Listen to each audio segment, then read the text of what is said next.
আসসালামু আলাইকুম। আজকে 19 তারিখ, রোজ বৃহস্পতিবার।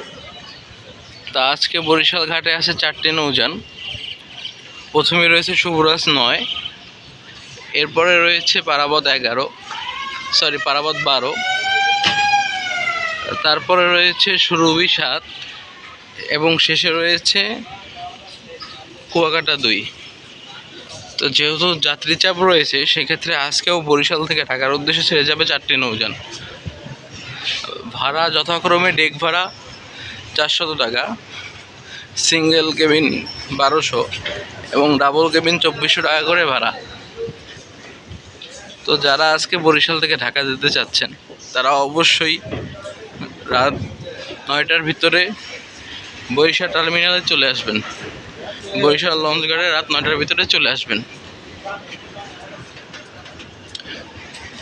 তো আর কিছুদিন পরে হয়তো রোটেশনে লঞ্চ চলাচল করবে, তখন আর এরকম 4টি-5টি লঞ্চ দেখা যাবে না, 2টি লঞ্চ দেখা যাবে। আর এম খান তো রোটেশনের বাইরে চলে, সেটা আপনারা সবাই জানেন। তো আজকে মোটামুটি যাত্রী চাপ কমই আছে, তো দিন বাড়ার সাথে সাথেও যাত্রী চাপ বেড়ে যাবে। তো এই লঞ্চগুলো আজকে বরিশাল থেকে ঢাকা যাবে। আপনারা যারা আজকে বরিশাল থেকে ঢাকা যাবেন, তারা অবশ্যই রাত 9টার ভিতরে বরিশাল লঞ্চঘাটে চলে আসবেন। এবং আর কেবিনের জন্য ডেসক্রিপশন বক্সে দেয়া নাম্বার থেকে, কেবিন বুকিং নাম্বার থেকে যোগাযোগ করবেন। সেই ক্ষেত্রে প্রতারণা হওয়ার কোনো সুযোগ নেই।